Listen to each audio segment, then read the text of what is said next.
So, Wilfried, erstmal willkommen in der schönsten Stadt der Welt, Hamburg. Wir hoffen, du hast eine gute Anreise gehabt. Ja, war okay. Ja, wir haben ja vorher schon mal darüber gesprochen, dass wir mit dir ein kleines Interview machen wollten. Ich denke, die meisten von den Anons werden dich kennen, aber für die, die es nicht tun, erzähl doch mal so ein bisschen, wer bist du, wie bist du zu Scientology gekommen? Naja, also im Prinzip relativ rasch erzählt. Ich bin mit 20, das ist zwar schon jetzt einige Jahre her, nämlich genau 1974 zu Scientology gekommen, weil meine damalige Freundin bei Scientology war. Und ja, so kam ich zu Scientology und blieb leider Gottes 28 Jahre, bevor ich 2002 wieder ausgestiegen bin. Und seitdem widme ich mich sozusagen mehr oder weniger dem Kampf, wobei Kampf ein falsches Wort ist, unter Anführungszeichen. Also sprich einfach Aufklärung zum Thema Scientology, also was ist Scientology und so weiter, weil das einfach viel zu wenig bekannt ist. Und was für Position hattest du so bei Scientology inne? Naja, ich war unter anderem in den Jahren auch mal der Chef von Scientology Österreich, also ich war 3,5 Jahre lang Mitarbeiter von Scientology und in dieser Zeit war ich unter anderem auch ein bisschen über ein Jahr Chef von Scientology Österreich in Wien. Ja. Also du weißt schon ziemlich genau, wie das abläuft. Und ich würde mal sagen, ich kenne die internen Abläufe relativ gut. Ja, und die haben sich ja auch in den Jahren nicht verändert. Die sind heute noch genauso wie damals. Ja. Man hört ja in der Öffentlichkeit häufig von diesen Auditings. Kannst du dich noch an dein erstes Auditing erinnern? Wie lief das ab? Wie hast du dich dabei gefühlt?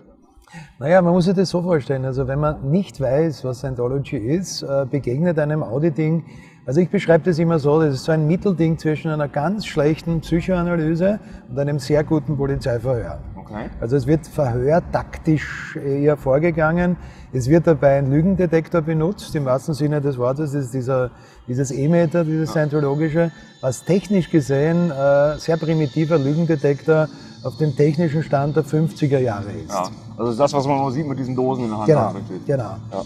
Ja, und das ist, man muss vielleicht eines dazu sagen, es wird einem davor gegaukelt, dass dieses E-Meter irgendwas sieht. Ja, aber das E-Meter sieht nichts. Ja, das ist eine reine, also ich habe das einmal, wenn man so möchte, zusammenfassend kann man das so sagen, ich habe das einmal nachgeforscht. Es misst den psychogalvanischen Hautwiderstand.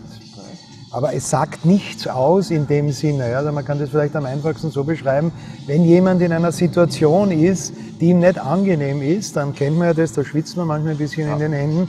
Und ähnlich läuft das ab, nur halt auf noch viel kleinerem Niveau. Also man hat quasi eine Hautreaktion und das misst das Gerät. Also das Gerät misst schon etwas, aber im Prinzip nichts. Also nichts Aussagekräftiges. Null Aussagekraft. Ja. Okay.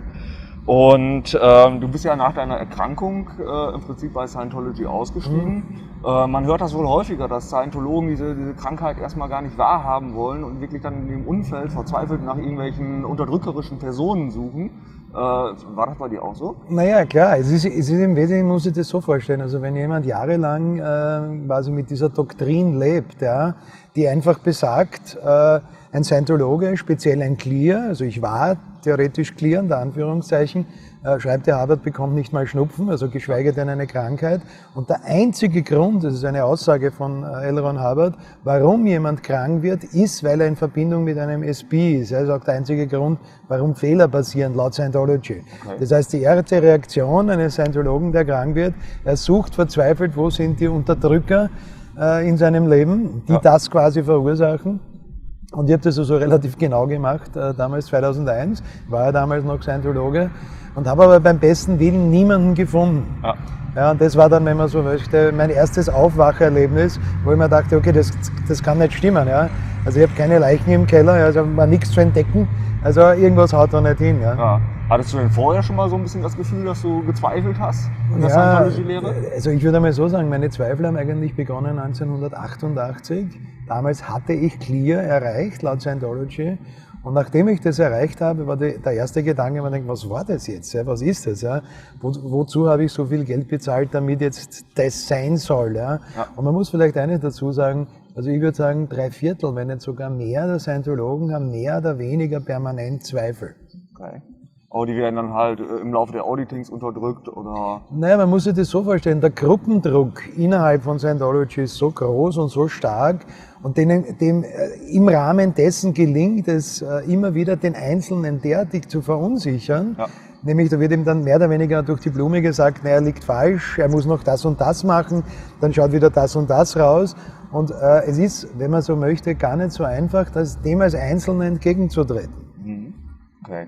Du kommst ja aus Österreich. Hört man, glaube ich, ja. Ja. Wenn du mal so Scientology Österreich und Deutschland vergleichst, gibt es da Unterschiede?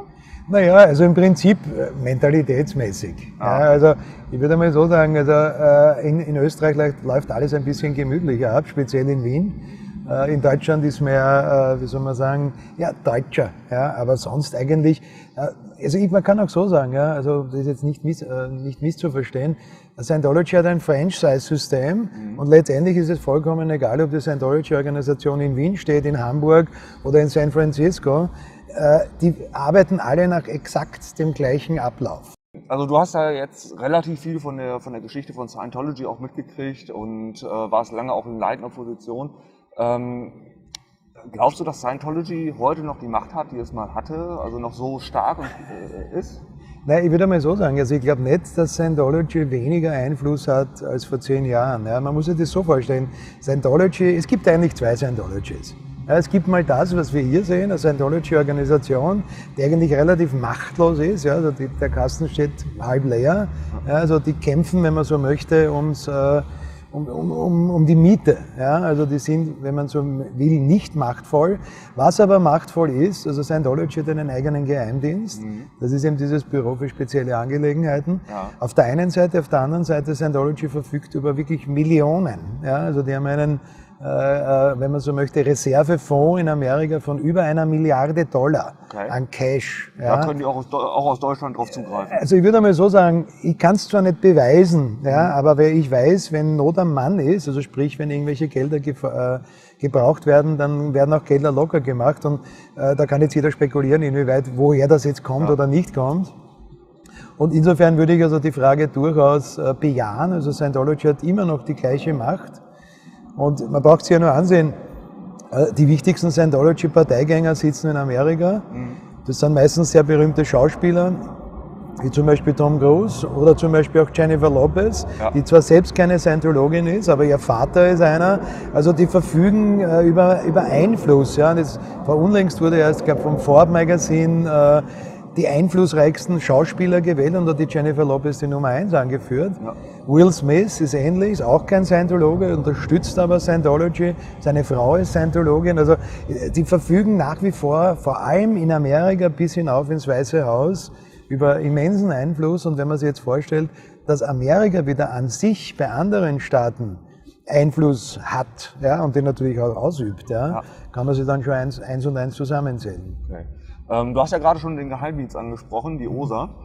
Da ist ja hier in Deutschland der Jörg Stettler Chef. Mein spezieller Freund. Genau. Grüße. Du hast ihn ja schon häufiger mal kennengelernt. Was ist das in deinen Augen für ein Mensch? Wie ist der drauf? Naja, ich würde es so sagen, also als Mensch ist er nicht unsympathisch. Ja, also typischer, was er auch selber gerne sagt, ein gemütlicher Schweizer. Und ich könnte mir vorstellen, wenn er nicht zufällig Scientologe und vor allem Scientologe im Scientologischen Geheimdienst wäre, würde mit ihm auf ein Bier gehen. Ja. Dadurch, dass er aber Chef dieses Scientologischen Geheimdienstes ist, würde ich auf kein Bier mit ihm gehen, weil das ist nicht lustig. Ja? Weil mit ihm kann man nicht reden, er ist einfach, wenn man so möchte, man kann ihn durchaus vergleichen wie ein Roboter. Ja, also er hat seine vorgefertigten Dinge, die er einfach rüberbringen möchte, egal was passiert. Und er ist eigentlich, wenn man so möchte, so ähnlich wie fast jeder Scientologe. Ja. Ja, also sehr viele Scientologen, also es kann sich zwar vielleicht nicht jeder vorstellen, aber es ist durchaus so, dass 2/3 der Scientologen durchaus sympathische Menschen sind. Es ist einfach so wie überall. Ja, man hat überall sympathische und unsympathische Menschen in jeder Gruppierung und bei Scientology ist nichts anderes. Nur in dem Moment, wo das Wort Scientology fällt, das ist wie wenn ein Vorhang runtergeht und dann ist Schluss mit lustig im wahrsten Sinne des Wortes. Ja. Stettler lässt sich ja auch ganz gerne mal so auf Diskussionen dann ein. Also man hat ja zum Beispiel dann nach dem Bis nichts mehr bleibt Film gesehen in der Diskussion. Also da merkt man ja eigentlich deutlich, dass er diese Linie fährt. Meinst du, dass jemand, ich sag mal, irgendwann aus der Sekte aussteigen kann? Nee, er lässt sich auf keine Diskussionen ein. Er sagt es zwar immer, ich diskutiere gerne, aber wenn man ihm zuhört, ja, in dem Moment, wo man auf irgendeinen Punkt kommt, wo er nicht mehr ausweist, sagt er, da muss er seinen Anwalt fragen oder was weiß ich, wie man fragen muss. Ja. Das heißt, er ist ja nur, er ist eine Antwortmaschine. Ja, man stellt ihm eine Frage, also ich war mal mit ihm in einer Fernsehsendung, da ging es um das Schicksal von einem verstorbenen Mitglied der Sea Org. Und das Erste, was er gesagt hat, ja, da gibt es irgendeine Expertise, die sagt, war alles okay. Und sobald es ein bisschen tiefer gebohrt ist, hat er gesagt, na, da muss er jetzt rückfragen, da kennt er sich nicht aus. Ja, also das ist in Wirklichkeit, was er betreibt, das ist ja keine Diskussionskultur, sondern es sieht so aus, er beteuert es zwar immer wieder, aber in dem Moment, wo man ein bisschen hinterfragt, blockt er ab, muss er irgendjemand fragen oder stellt eine Gegenfrage. Das heißt, er ist ja nicht bereit, über die Sache an sich zu sprechen. Und da wäre ja immer das, was ich mir ja wünschen würde. Ich würde ja gerne mit denen einmal diskutieren. Zum Beispiel Ihr Buch, was ist Scientology? Ja, das ist ja quasi das, was Sie überall herschenken und hergeben. Und da steht ja drinnen unter anderem die Geschichte von L. Ron Hubbard. Ja. Der war ja ein Wunderwutzi, ne?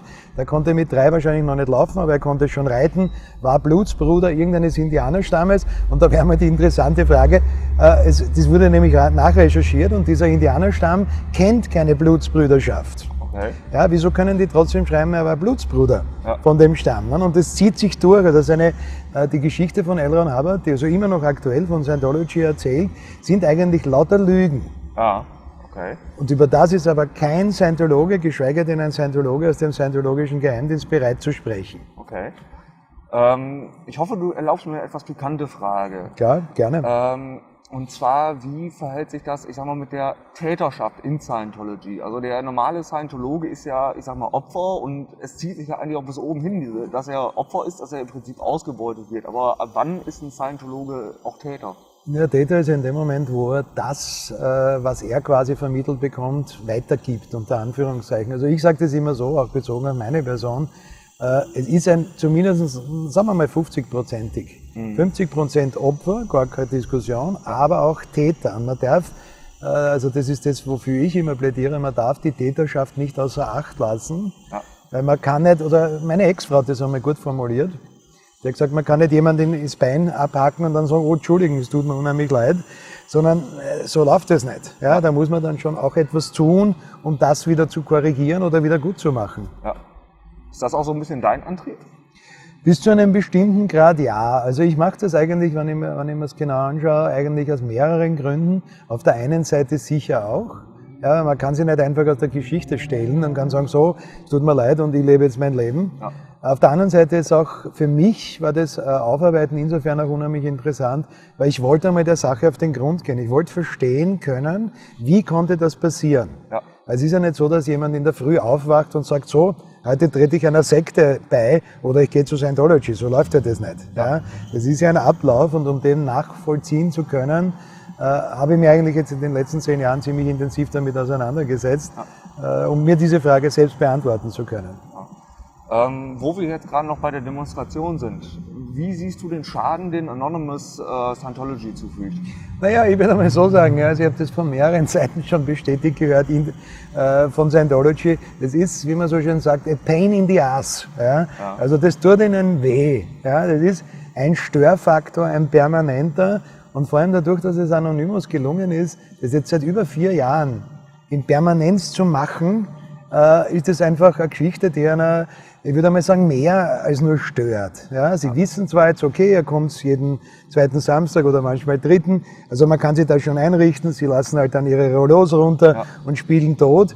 Aber es ist eine permanente, wie soll man sagen, also jedes einzelne Scientology-Mitglied wird permanent darauf hingewiesen, dass es da jemand gibt, der dagegen auftritt. Ja. Und das würde ich jetzt umgekehrt, ja, also wenn es in den 90er Jahren schon Anonymous gegeben hätte, wäre das vielleicht für mich insofern gut gewesen, weil da wären vielleicht ein paar Dinge angesprungen. Ehrenklick gemacht. Ja, man setzt sie sehr wohl auseinander. Ja. Weil eine kritische Fernsehsendung muss ich mir nicht ansehen. Ja. Eine Zeitung muss ich nicht lesen. Aber die stehen direkt vor der Org. Ja.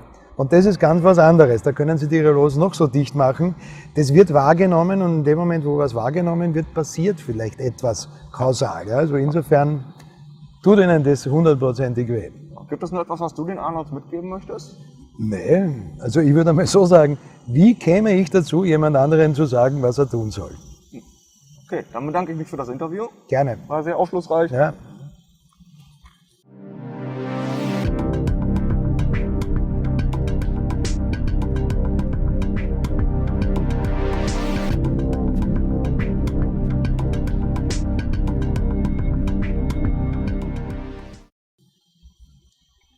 Okay, darf ich noch jemand grüßen?